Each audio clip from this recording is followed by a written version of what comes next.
আপনি আপনার প্রেজেন্টেশন সুন্দর, পড়ালেনও বেশ ভালো, টপিক্সটার উপস্থাপনাও ভালো করেছে। শুধু যেটা মুশকিল হলো যে আপনি তো উঠে আমাদের বললেনই যে আপনি আমাদেরকে স্টুডেন্ট হিসেবে নিচ্ছেন, তাহলে আপনি আবার কাল্পনিক স্টুডেন্টসদের নিয়ে ইন্টারাকশন করলেন কেন? এগুলো আপনি যদি আমাদেরই জিজ্ঞেস করতেন, এটা আরও লাইভলি ভালো লাগতো। বাবু, খুব ভালো লেগেছে। আপনার ভয় আছে আমি শুনলাম আপনার মুখ থেকে এবং আমরাও দেখলাম, কিন্তু ভয় দিয়ে যদি এত ভালো হয় একদম, তাহলে ভয়টা যখন থাকবে না স্যার, আই কন্ট্যাক্ট ঠিক আছে, সব ঠিক আছে স্যার। আপনি ভয়টাকে জয় করুন স্যার, দেখবেন আপনার ডেমো এবং কনভারসেশন অনেক বেটার হবে। হ্যাঁ, না আপনার উপর ডিপেন্ড করবে, ওনাদের উপর নয়। আপনি যদি শুরু করেন ইংলিশে তাহলে ইংলিশটাই হবে, আর যদি আপনি শুরু বাংলা ইংলিশ দুটো মিক্সচার করেন তাহলে দুটোই হবে। ঠিক আছে, চেষ্টা করবেন ইন্ট্রোডাকশন পার্ট নিজের সম্পর্কে ইংলিশে বলার, কিন্তু যখন ডেমোটা দেবেন অবভিয়াসলি সেখানে ইংলিশ পড়াবেন, বাংলা ভাষা ব্যবহার করে ওদেরকে মানে ছাত্রদের সুবিধার্থে বাংলা ভাষার ব্যবহার করবেন।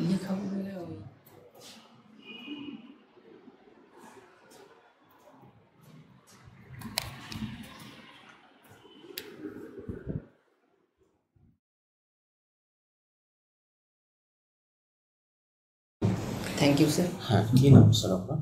আমার নাম ইনজামামুল হক। ইনজামামুল হক, আচ্ছা আচ্ছা। ইনজামামুল হক শব্দটার মানে কি স্যার?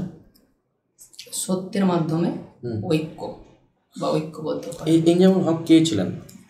ইনজামামুল হক নামে একজন বিশিষ্ট ব্যক্তি ছিলেন, যিনি হচ্ছেন একজন পাকিস্তানের ক্রিকেটার, যার নাম ছিল, এবং তিনি পাকিস্তানের অধিনায়কত্ব করেছিলেন। স্যার আমার নাম ইনজামামুল হক, মুর্শিদাবাদ জেলা থেকে এসেছি। আমি আমার স্নাতক ইংরেজি অনার্সে Indira Gandhi national open university থেকে করেছি, এবং আমি আমার বিএড সম্পন্ন করেছি বাবা সাহেব আম্বেদকর এডুকেশন ইউনিভার্সিটি থেকে। এবং আমার যেটার প্রতি অনুরাগ রয়েছে সেটা হচ্ছে শিক্ষকতা। আমি চাই আমার ছাত্রছাত্রীদের ভালোভাবে সুশিক্ষিত করতে এবং একজন দায়িত্বশীল নাগরিক হিসেবে গড়ে তুলতে। আমার হবি হচ্ছে পরিবারের সাথে সময় কাটানো।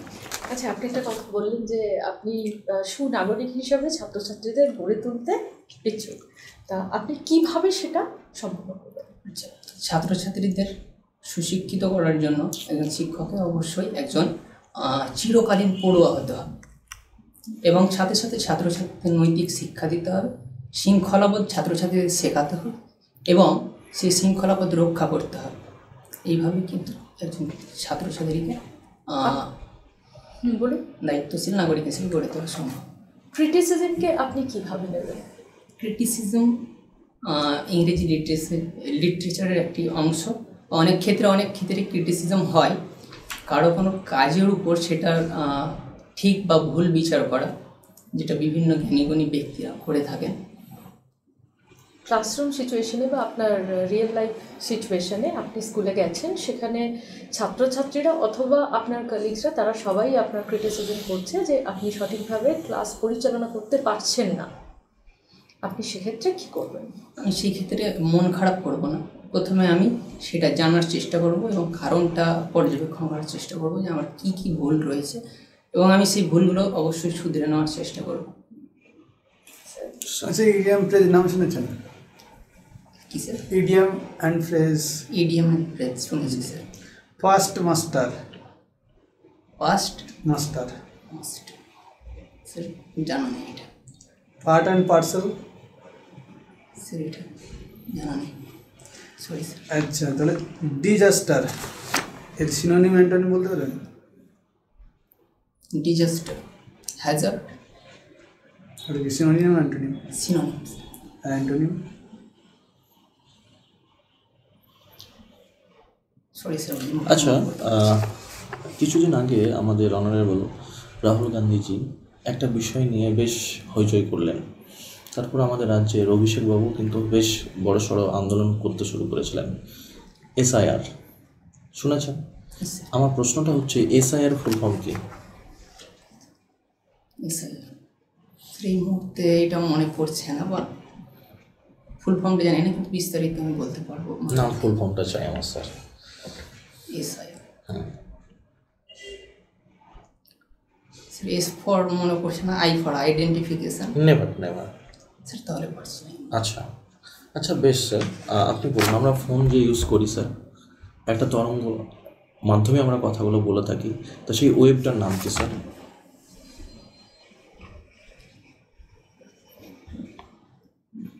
স্যার আমার জানা নেই। জানা নেই। স্টুডেন্ট গুড আফটারনুন, তোমরা সবাই কেমন আছো? আচ্ছা ভেরি গুড, তোমরা কিন্তু খুব ভালো রয়েছে। আচ্ছা এটা শুনে ভালো লাগলো। হ্যাঁ আমিও ভালো আছি। আজকে না তোমাদেরকে আমি একটা কবিতা পড়বো। তার আগে একটা জিনিস মনে রেখো, তোমাদেরকে আমি গতকাল পরিবেশ সম্পর্কে অনেক কিছু বলেছিলাম, তাই না? মনে পড়ছে? বিশেষ করে গাছ সম্পর্কে অনেক কিছু বলেছিলাম। এই গাছ সম্পর্কে আমরা কিন্তু আজকে একটা কবিতা পড়বো, যেটা গাছই হচ্ছে মুখ্য উদ্দেশ্য। গাছের প্রয়োজনীয়তা সম্পর্কে আমরা জানতে পারবো, গাছের প্রতি মানুষের মনোভাব কি সেই জিনিসটা আমরা জানতে পারবো, এবং গাছ মানুষকে কিভাবে বাঁচাতে হবে সেই ব্যাপারটার উপরই এই কবিতাটি। তো এই কবিতার নাম হচ্ছে my own true family.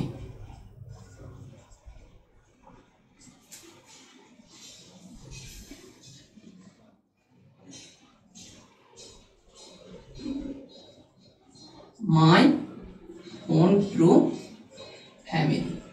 Family এই কবিতাটি টপিকটা জানার আগে আমরা কিন্তু আরো কিছু তোমাদেরকে প্রশ্ন করব। সেই প্রশ্নগুলো হলো যে তোমাদের সত্যিকারের পরিবার কারা বলো তো? এক্স্যাক্টলি বাবা মা ভাই বোন, এরা হচ্ছে আমাদের সত্যিকারের পরিবার, তাই না? এবার বলো যে আমরা এখানে তাদেরকে ছেড়ে কতক্ষণ রয়েছি? একদম প্রায় 1 ঘন্টা হয়ে গেছে আমরা কিন্তু তাদেরকে থেকে এখানে রয়েছি। আচ্ছা গাছ ছাড়া আমরা কতক্ষণ বাঁচতে পারি? ভেরি গুড, 5 মিনিটেও আমরা কিন্তু বাঁচতে পারি না। তাহলে এবার বলো যে আমাদের সত্যিকারের পরিবার কারা? Exactly the trees are our true family. এই জন্য গাছের প্রতি আমাদেরকে যত্নশীল হতে হবে। চলো এবার আমরা এই কবিতাটি যিনি লিখেছেন তার নাম লিখি। তিনি হচ্ছেন টেড হিউজ। এই টেড হিউজ কে ছিল তোমরা জানো? ইনি হচ্ছেন একজন ব্রিটিশ কবি, খুবই বিখ্যাত, এতটাই বিখ্যাত ওই জন্য আজকে আমরা পড়ছি, তাই না? আচ্ছা এই টেড হিউজ কিন্তু তিনি 1930 খ্রিস্টাব্দে জন্মেছিলেন এবং 1998 সালে মারা গেছিলেন, এবং এই টেড হিউজ খুবই একজন বিখ্যাত কবি ছিলেন। এবার আমরা এই কবিতাটি একবার পড়বো এবং তোমরা কিন্তু সবাই আমার সাথে সাথে কবিতাটি প্রত্যেকেই বই খুলে দেখো। Once I crept in an oak wood, I was met an old woman there. I was looking for a stag, all nobly sticks and rags. আমরা দেখো এই কবিতাটি কিন্তু পড়লাম, প্রথম 6 লাইন আমরা কিন্তু পড়লাম। এবার এই প্রথম 6 লাইন আমরা এক্সপ্লানেশন করবো। তার আগে তুমি একবার পড়ো তো বাবু। ভেরি গুড, খুব সুন্দর হয়েছে। তুমি একবার পড়ো তো। ভেরি গুড, বসো, দারুণ হয়েছে। এবার দেখো কবিতাটি আমরা কিন্তু এক্সপ্লেন করছি। Once I crept in an oak wood. দেখো এখানে একটা শব্দ এসছে ক্রেপ্ট। এই ক্রেপ্ট মানে কি? ক্রেপ্ট মানে হামাগুড়ি দেওয়া, কিন্তু এইখানে হামাগুড়ি দেওয়া নয়, এইখানে হচ্ছে ধীরে সুস্থে চলা। অর্থাৎ এই ক্রেপ্ট কবি কি করছেন? কবি ধীরে সুস্থে হাঁটতে হাঁটতে একটি ওক গাছের জঙ্গলে প্রবেশ করছে। এই ওক গাছ আপনি আপনার প্রেজেন্টেশন সুন্দর, পড়ালেনও বেশ ভালো, টপিক্সটার উপস্থাপনাও ভালো করেছে। শুধু যেটা মুশকিল হলো যে আপনি তো উঠে আমাদের বললেনই যে আপনি আমাদেরকে স্টুডেন্ট হিসেবে নিচ্ছেন, তাহলে আপনি আবার কাল্পনিক স্টুডেন্টসদের নিয়ে ইন্টারাকশন করলেন কেন? এগুলো আপনি যদি আমাদেরই জিজ্ঞেস করতেন এটা আরও লাইভলি ভালো লাগতো। ঠিক আছে। হ্যাঁ আপনি নিজেই বলছেন যে কি এটার উত্তর কী হবে? হ্যাঁ তুমি ঠিক বলেছো, দেয়ার ইজ নো আনসার, না তাই না? আচ্ছা আমি আসলে এটা বুঝতে পারিনি যে আপনাদেরকে স্টুডেন্ট ভাববো। হ্যাঁ আমি ভেবেছি যে ক্লাসরুম, ওই জন্য আমি ওইরকম। নট অনলি ক্লাসরুম মানেই তো স্টুডেন্ট। ঠিক আছে, এটা একটু মাথায় আচ্ছা রাখবেন। ইন্টারভিউ বোর্ডে গিয়ে কি ওই স্যার ম্যামদের হ্যাঁ এভাবে পারমিশন নিয়ে নেবেন এবং ওনারাই তখন স্টুডেন্ট হিসাবেই রিঅ্যাক্ট করবেন এবং আপনি ওনাদের সাথে আই কন্ট্যাক্ট করবেন অথবা ইন্টারাকশনটা করবেন। আচ্ছা ম্যাম আরও একটা জিনিস জানার ছিল, এই যে ডেট লেখাটা বাধ্যতামূলক? কোনো ক্ষেত্রে এমনই সিচুয়েশন আসবে যে যারা ইন্টারভিউয়ার তারাই আপনাকে বলবে যে আপনি সরাসরি টপিকে আসুন, অথবা আপনি শুধুমাত্র এইটুকু উল্লেখ করুন যেটা সেই মোমেন্টে বলবে, আপনাকে সেই সিচুয়েশনটা হ্যান্ডেল করতে হবে। আচ্ছা আমি এখানে উদাহরণ থেকে, প্রথমে বাস্তব উদাহরণ থেকে আমি টপিকে এন্ট্রি করলাম, কিন্তু লেখক সম্পর্কে একটু বলেছি, আমি কি ওখানে লেখক সম্পর্কে উল্লেখ করবো? নিশ্চয়ই। আচ্ছা, এবং আমি যে বোর্ড ওয়ার্কে কিছু শব্দ লিখেছি, এই শব্দগুলো কি একাধিক বেশি লেখার প্রয়োজন আছে? না, খুব বেশিও প্রয়োজন নেই, খুব কমেরও প্রয়োজন নেই, যেটা প্রয়োজন মনে হবে সেটা লিখবেন। আচ্ছা কঠিন ওয়ার্ডগুলো কঠিন ওয়ার্ড যেগুলো আনকমন, যেগুলো ছেলেমেয়েরা জানে না, আপনি সেগুলো লিখবেন, যেগুলো জানা মানে সেগুলো দরকার। এবার যদি একটু বেশি সব কিছু মেনটেন করি তাহলে ক্লাসটা 7 মিনিট হয়ে যাচ্ছে। আমি অনেক চেষ্টা করেছি এই ডেমোটা আপনি এতটা সময় নাও পেতে প্রেজেন্ট করার, কিন্তু আমি খুব বাদশাদ দিয়েও কিন্তু আমার কিন্তু ওই 7 মিনিটের নিচে নামছে না। আমি যদি পুরোটাই করি প্রথম থেকে। আপনি 7 মিনিট কেন, আপনি 10 মিনিটের জন্য রেডি হয়ে যাবেন। যদি ইন্টারভিউয়াররা দেখতে চায় তারা চাইলে 10 থেকে 15 মিনিট আপনাকে টানতে পারে। যদি মনে করেন যে না ঠিক আছে আপনি পারছেন বা তাদের ভালো লেগেছে, আপনাকে 5 মিনিটে থামিয়ে দিল, যতটা পড়ালেন আরও সেখান একটা থেকে জিনিস back করে আসবেন। জানতে পারি। আচ্ছা, আমি বলছিলাম যে স্পিড আমি একটু তাড়াতাড়ি পড়িয়ে দিলাম না, খুব স্পিড আপনার হয়নি, মডারেট ঠিকঠাক আছে। ঠিক আছে, মানে আমি টাইম মেনটেন করার জন্য আমি কিন্তু একটু বেশি স্পিডে পড়ানোর চেষ্টা করি। দ্যাটস গুড যে আপনি ডেমোটা নিয়ে এতটা ভেবেছেন, ভাবনা চিন্তা করেছেন, আপনি করেছেন বলে আজকে এগুলো বলতে পারছেন। আর একটা জিনিস আমার জানা হচ্ছে যে এর পরের দিন যে ডেমোটা আমি দেবো সেটা এই টপিকেই দেবো না অন্য একটা নতুন? আপনি সেম টপিককে যদি আরো সুন্দরভাবে রিপ্রেজেন্ট করতে পারেন ওয়েল অ্যান্ড গুড, যদি মনে করেন এটা চেঞ্জ করবেন সেটাও করতে পারেন। আচ্ছা, ওভারঅল অ্যাট্রাকটিভ হওয়া চাই। আচ্ছা, আমি বেশ কয়েকটা তৈরি করেছি, তো আমি চাইছি যে এর পরের দিন অন্য একটা দিয়ে দেখবো যেটা মনে হবে যে বেশি ভালো হচ্ছে। এবং আমি তো প্রতিদিনই এইগুলোর উপর আমি সেম জিনিস রিহার্সাল করতেই থাকি বাড়িতে, প্রত্যেক দিনে, একদিনও বাদে না। তারপরেও না প্রেজেন্টেশনে আমার এই যে একটু ভয়, বা প্রথমে আমি বসলাম 1 মিনিট আমার কিন্তু কাঁপুনি ছিল, আপনি হয়তো ভেতরটা কাঁপছিল, আমারও বুঝতে পারছি। হ্যাঁ, উপর না কাঁপলেও ভেতর কাঁপছিল। এটা আমার খুব একটা খারাপ হ্যাবিট। ওই জন্য আমার বাবা বলেছেন যে এটার জন্য কিছু করতে আসতে হবে। থাকুন, আস্তে আস্তে আস্তে আস্তে এটা কেটে যাবে। ঠিক আছে স্যার। আর কিছু প্রশ্ন স্যার? স্যার, তার জন্য তো আপনি এখানে আসছেন যে আপনার এই যে ভয় বা কাঁপুনি এটা কাটানোর জন্যই। আচ্ছা, সেদিন ডেমো ক্লাসের আমাদের ব্যবস্থা। ইঞ্জিনিয়ারবাবু খুব ভালো লেগেছে। আপনার ভয় আছে আমি শুনলাম আপনার মুখ থেকে এবং আমরাও দেখলাম, কিন্তু ভয় দিয়ে যদি এত ভালো হয় একদম তাহলে ভয়টা যখন থাকবে না স্যার, স্যার আই কন্ট্যাক্ট ঠিক আছে, সব ঠিক আছে স্যার। আপনি ভয়টাকে জয় করুন স্যার, দেখবেন আপনার ডেমো এবং কনভারসেশন অনেক বেটার হবে স্যার। আর একটা জিনিস জানার আছে, আজকে অনেক প্রশ্ন করে ফেললাম। নেভার বলুন। আচ্ছা, যেহেতু আমার সাবজেক্ট ইংলিশ, আমি বেঙ্গলি মিডিয়ামের জন্য অ্যাপ্লাই করেছি। ডেফিনেটলি। এখানে আমি বাংলাতেই একদম পুরো কথোপকথন করলাম।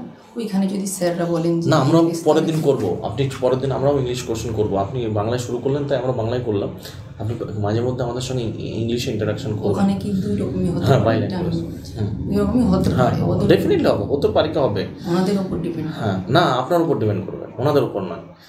আপনি যদি শুরু করেন ইংলিশে তাহলে ইংলিশটাই হবে, আর যদি আপনি শুরু বাংলা ইংলিশ দুটো মিক্সচার করেন তাহলে দুটোই হবে। ঠিক আছে, চেষ্টা করবেন ইন্ট্রোডাকশন পার্ট নিজের সম্পর্কে ইংলিশে বলার, কিন্তু যখন ডেমোটা দেবেন অবভিয়াসলি সেখানে ইংলিশ পড়াবেন, বাংলা ভাষা ব্যবহার করে ওদেরকে মানে ছাত্রদের সুবিধার্থে বাংলা ভাষার ব্যবহার করবেন।